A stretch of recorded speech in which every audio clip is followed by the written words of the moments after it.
यह बात उन दिनों की है जब बुद्धा मरवन में अपना समय व्यतीत कर रहे थे। इस समय तक बुद्ध की प्रसिद्धि दूर दूर तक फैल चुकी थी। बहुत दूर दूर से लोग अपनी चिंताओं और परेशानियों का समाधान खोजने उनके पास आते थे।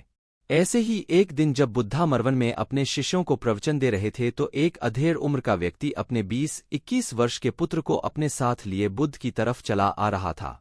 जब वे प्रवचन स्थल के पास पहुंच गए तो एक नज़र बुद्ध ने उन पर डाली और इशारे से बैठने के लिए कहा।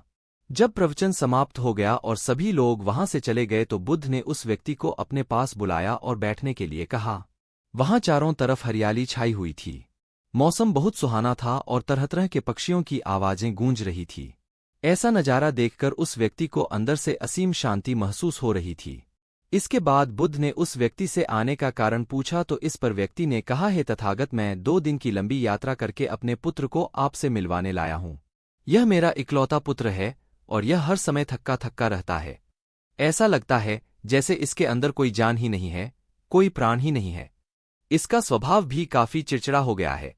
अगर हम इसे कुछ भी कहते हैं तो यह हमारी छोटी छोटी बातों पर गुस्सा हो जाता है। इसके देखने की क्षमता भी उम्र से पहले ही कमजोर हो गई है और इसके बाल भी सफेद पड़ने लगे हैं। इतनी कम उम्र में इतनी बड़ी उम्र का लगना मुझे तो कुछ समझ नहीं आ रहा। इसके साथ हो क्या रहा है? मैं अपने पुत्र के स्वास्थ्य को लेकर बहुत चिंतित हूं। जब मैं अपने पुत्र को वैद्य जी के पास लेकर गया तो उन्होंने कुछ औषधि दी और कहा, अपने पुत्र को तनाव कम लेने के लिए कहो। वह अपने दिमाग में बहुत अधिक तनाव लेता है, इसलिए उसकी ऐसी हालत हो गई है।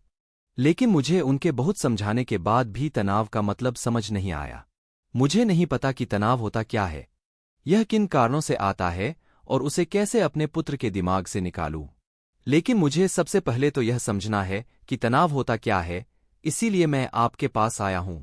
कृपया आप मेरी समस्या का समाधान कीजिए। यह सुन बुद्ध उसके पुत्र को बड़े ध्यान से देखते हैं। उसके चेहरे को देखते हैं, उसकी आंखों को देखते हैं और फिर उसके हाथों की नब्ज को भी देखते हैं। यह सारी विधि करने के पश्चात बुद्ध उस व्यक्ति से कहते हैं, तनाव लेना तो कोई नहीं चाहता, लेकिन फिर भी यह तनाव लोगों के दिमाग को दीमक की तरह पकड़ लेता है और व्यक्ति जान भी नहीं पाता कि वह तनाव में जी रहा है।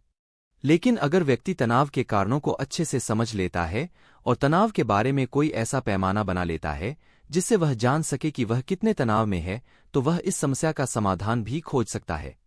सबसे पहले तो तुम यह समझो कि तनाव होता क्या है। जब भी कोई व्यक्ति कोई काम कर रहा होता है लेकिन उसका मन कहीं दूर भटक रहा होता है, कल्पनाओं में होता है, तो उसके शरीर और मन के बीच एक दूरी पैदा हो जाती है। यह दूरी जितनी अधिक होगी व्यक्ति उतनी ही ज्यादा बेहोशी की अवस्था में होता है और शरीर व मन के बीच की इसी दूरी, इसी खिंचाव को तनाव कहा जाता है। आखिर कोई पसंदीदा खेल खेलने के बाद व्यक्ति चुस्ती और प्रसन्नता से क्यों भर जाता है, जबकि उसने तो अपने शरीर को थकाया है। लेकिन समझने वाली बात यह है कि खेलते समय मन और शरीर एक साथ पूरी तरह से उस खेल में केंद्रित होते हैं, जिससे शरीर और मन के बीच दूरी पैदा नहीं होती और कोई तनाव पैदा नहीं होता, और अगर दिमाग में कोई तनाव था भी तो वह भी दूर हो जाता है। लेकिन इसके विपरीत जब हम कोई ऐसा काम करते हैं जो हमें पसंद नहीं है तो हमारा शरीर तो उस काम को कर रहा होता है, लेकिन हमारा मन कहीं दूर कल्पनाओं में भटक रहा होता है, जिससे शरीर और मन के बीच एक दूरी पैदा हो जाती है और तनाव जन्म ले लेता है। इसीलिए व्यक्ति को एक समय पर सिर्फ एक ही काम करना चाहिए और अपने तन और मन की सारी शक्ति उसी एक काम पर लगा देनी चाहिए, जिससे व्यक्ति के अंदर तनाव पैदा ही ना हो। इसके बाद बुद्ध ने कहा, तनाव पैदा होने के मुख्य 8 कारण होते हैं और जिसने इन कारणों को समझ लिया वह जीवन भर तनाव मुक्त रह सकता है। मुख्य कारणों में सबसे पहला कारण है अति महत्वाकांक्षी होना। महत्वाकांक्षी होना अच्छी बात है, लेकिन क्या कभी आपने इस बात पर ध्यान दिया है कि इंसान के लक्ष्य कभी पूरे ही नहीं होते। उसका एक लक्ष्य पूरा हुआ नहीं कि वह दूसरे की तरफ भागने लगता है, दूसरा पूरा हुआ तो तीसरे की तरफ, और इस तरीके से वह अपने लक्ष्यों को पाने के लिए जिंदगी भर गोल गोल घूमता रहता है। इसीलिए जो व्यक्ति अति महत्वाकांक्षी होता है, जिसने बड़े बड़े लक्ष्य बनाए होते हैं, वह वर्तमान में कभी रह ही नहीं पाता। उसका मन सदैव भविष्य की योजनाएं बनाने में ही व्यस्त रहता है। उसका शरीर तो वर्तमान में रहता है, लेकिन उसका मन भविष्य में ही लगा रहता है, जिससे मन और शरीर के बीच दूरी पैदा हो जाती है और वह तनाव भरी जिंदगी जीने लगता है। बुद्ध के मुंह से यह बात सुन उस व्यक्ति ने कहा, हे बुद्ध, तो फिर इसका मतलब है कि हमें लक्ष्य नहीं बनाने चाहिए, क्योंकि लक्ष्य बनाना भी तो महत्वाकांक्षा ही है। इस पर बुद्ध ने कहा, जीवन में लक्ष्य बनाना कोई गलत बात नहीं है, लेकिन समस्या तब उत्पन्न होती है जब वह अपना पूरा ध्यान उस लक्ष्य से मिलने वाले परिणाम पर ही लगा देते हैं और उसके परिणाम की चिंता करते रहते हैं। व्यक्ति को वर्तमान में जीना आना चाहिए। आप लक्ष्य बनाइए और उस लक्ष्य की प्राप्ति के लिए कड़ी मेहनत करिए, लेकिन साथ ही साथ आपको इस बात का भी ज्ञान होना चाहिए कि आप अभी वर्तमान में जी रहे हैं और वर्तमान ही सत्य है। बुद्ध ने आगे कहा, तनाव का दूसरा सबसे बड़ा कारण है ईर्ष्या। जब व्यक्ति ईर्ष्या और जलन से भर जाता है तो उसका मन अंदर से सड़ने लगता है। ईर्ष्या एक आंतरिक घाव है। व्यक्ति के शरीर का घाव तो भर सकता है, लेकिन आंतरिक घाव यानी मन का घाव कभी नहीं भर सकता। इसीलिए व्यक्ति को दूसरे की खुशी और तरक्की से कभी ईर्ष्या नहीं करनी चाहिए, क्योंकि यह तनाव का कारण है। इसके बाद बुद्ध ने तनाव का अगला कारण बताते हुए कहा कि नापसंद काम करने से भी मन में तनाव पैदा होता है। जो काम करना हमें पसंद ही नहीं है, जिस काम में हमारी रुचि ही नहीं है, उस काम में हमारा मन लग ही नहीं पाएगा। हमारा शरीर तो वही बैठा रहेगा, लेकिन हमारा मन कल्पनाओं की उड़ान भरेगा, जिससे शरीर और मन के बीच दूरी पैदा हो जाती है और व्यक्ति तनावग्रस्त हो जाता है।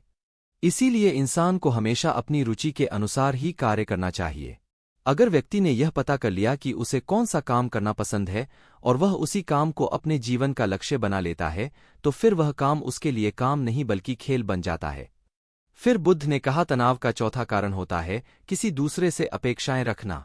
बुद्ध ने उस व्यक्ति की ओर इशारा करते हुए कहा, एक पिता होने के नाते तुम्हारी अपने पुत्र से बहुत सी अपेक्षाएं होंगी कि तुम्हारा पुत्र एक बहुत ही कामयाब इंसान बने, तुम्हारा नाम रोशन करें, जैसा तुम चाहते हो उस तरह का जीवन जिए, तुम्हारी हर बात माने। लेकिन क्या आज तक कभी किसी की सारी अपेक्षाएं पूरी हुई है?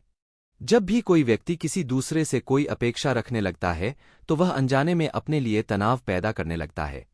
जरा सोचो कि अगर तुम्हारा बेटा तुम्हारे अनुसार काम नहीं कर रहा और वह नहीं बन पा रहा जो तुम उसे बनाना चाहते हो, तो निश्चित रूप से तुम्हारे दिमाग को तनाव पकड़ लेगा। तुम तनाव से भरा जीवन जीना शुरू कर दोगे और इस तनाव के बस में आकर तुम ऐसा व्यवहार करोगे, ऐसी बातें करोगे कि तुम्हारा अपने पुत्र के साथ संबंध और भी खराब होता चला जाएगा।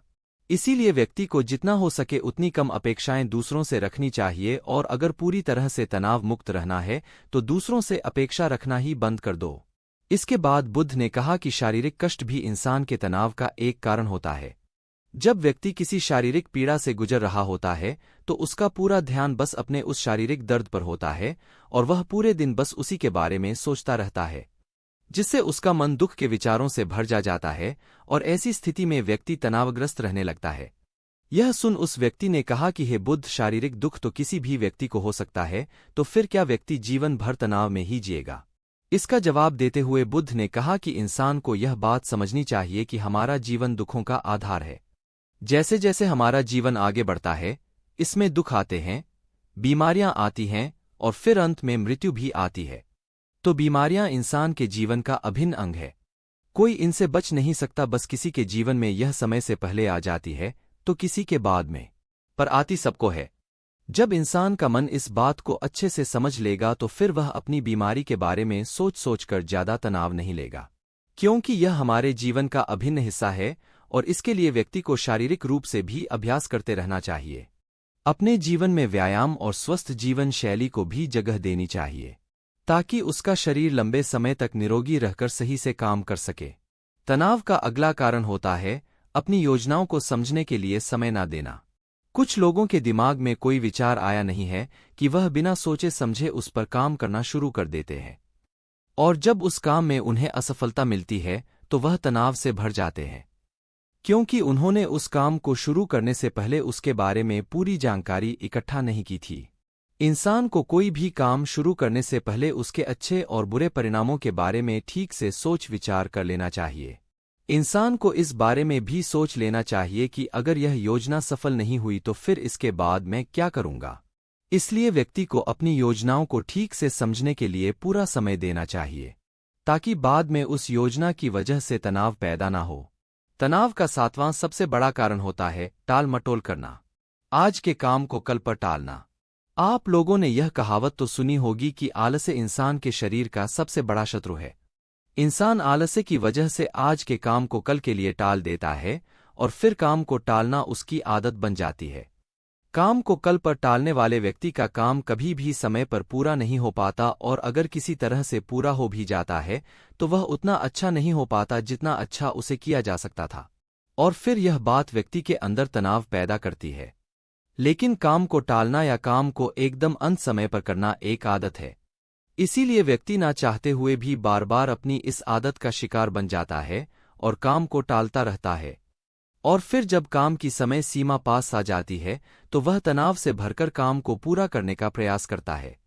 इसीलिए तनाव मुक्त रहने के लिए व्यक्ति को काम को टालने की आदत छोड़नी पड़ेगी, और यह तभी संभव है जब व्यक्ति काम को समय से पहले खत्म करने का निश्चय करे। सबसे आखिरी और सबसे प्रमुख कारण जो तनाव का होता है वह है ज्यादा सोचना। लगातार सोचते रहना भी एक बीमारी है, और यह उस व्यक्ति में सबसे ज्यादा पाई जाती है जो केवल कल्पनाएं करता है, जो अतीत की घटनाओं और भविष्य की बातों के बारे में सोचता रहता है, जो बेवजह के अनुमान लगाता रहता है। इसीलिए व्यक्ति को ज्यादा सोचने की आदत पर लगाम लगाना चाहिए।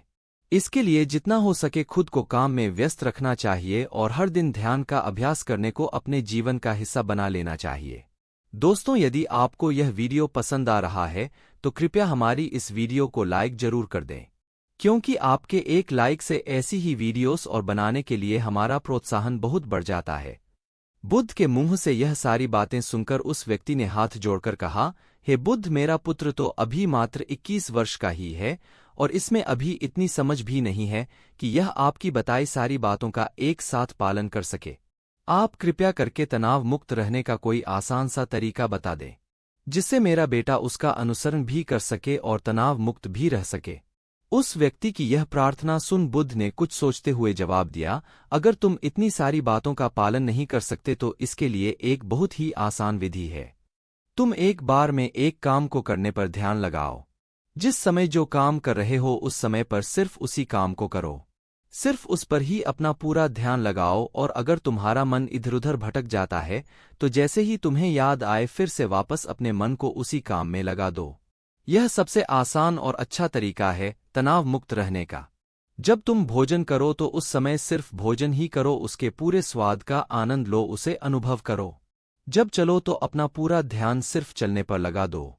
इससे तुम्हारा मन और तुम्हारा शरीर दोनों एक जगह पर केंद्रित रहेंगे। दोनों के बीच दूरी पैदा नहीं होगी जो कि तनाव का मुख्य कारण होती है। दोस्तों, आज की युवा पीढ़ी एक ही समय पर 2-2, 3-3 काम करने की आदी हो चुकी है, जैसे फोन पर बात करते हुए गाड़ी चलाना, खाना खाते हुए टीवी देखना या फोन चलाना, और फिर इनकी शिकायत रहती है कि मैं तनाव में जी रहा हूं, मेरा मन अशांत रहता है, मैं चिड़चिड़ा सा हो गया हूं। जब कोई व्यक्ति एक ही समय पर 3-3 काम करेगा तो तनाव पैदा होना तो स्वाभाविक है, क्योंकि दिमाग तो एक समय पर पूरा ध्यान लगाकर सिर्फ एक ही काम कर सकता है। इसीलिए जहां तक संभव हो सके एक समय पर सिर्फ एक ही काम करने का प्रयास करें, वह भी पूरे ध्यान के साथ। दोस्तों, आशा करता हूं कि आपको इस वीडियो से काफी कुछ सीखने को मिला होगा। आपने क्या सीखा कृपया हमें कमेंट करके बताएं, और अगर यह वीडियो आपको पसंद आया है तो प्लीज इसे शेयर जरूर करें। तो चलिए दोस्तों, फिर मिलते हैं अगली वीडियो में ऐसी ही एक नई और रोचक कहानी के साथ। धन्यवाद। नमो बुद्धाय।